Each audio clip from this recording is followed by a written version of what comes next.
হঠাৎ করে 100-150 টাকা বেশি কেজিতে 380 টাকা কেজি বিক্রি করতেছে। ক্রয় ক্ষমতার একেবারে বাইরে সীমানায় চলে গেছে। কারসাজি করেও দাম বাড়াতে পারে, আবার আবহাওয়াজনিত কারণেও হয়তো কিছুটা হয়তো ট্রান্সপোর্টের সমস্যার কারণে হতে পারে। আবারও লঙ্কাকাণ্ড রাজধানীর কাঁচামরিচের বাজারে 2 দিনেই কেজিতে 150 থেকে 250 টাকা বেড়ে কারওয়ান বাজারে প্রতি কেজির দাম ঠেকেছে প্রায় 400-তে। 2 দিন আগে বিক্রি হয়েছে 120 টাকা, কালকে বিক্রি হয়েছে 200 টাকা, আজকে হয়েছে 380 টাকা। যারা 2 কেজি নেয় 250 গ্রাম নিতেছে আজকের বাজারে। গত সপ্তাহে ছিল 100 টাকা 120 টাকা, এই সপ্তাহে একটু বাড়ছে।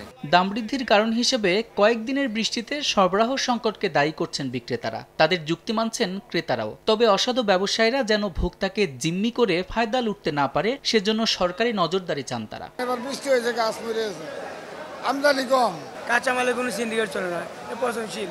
আজকে যেটা আমি কিনি আজকে না বেচতে হবে, কাল ফেরত লাগবে। বৃষ্টির দুহাত দিতেছে, সরবরাহ তো কম না, সরবরাহ তো ঠিকই আছে, মানে এই দেখবে কে? শুধু কাঁচামরিচ নয়, সপ্তাহ ব্যবধানে রাজধানীর বাজারে কেজিতে 10 থেকে 30 টাকা বেড়েছে বেগুন, করলা, পটল, শসা সহ বেশিরভাগ সবজির দাম। এখানেও রয়েছে সরবরাহ সংকটের যুক্তি। দাম এখন আকাশ ছোঁয়ার উপরে, বলা যায় না, কিনতে গেলে তো প্রচুর মুশকিল।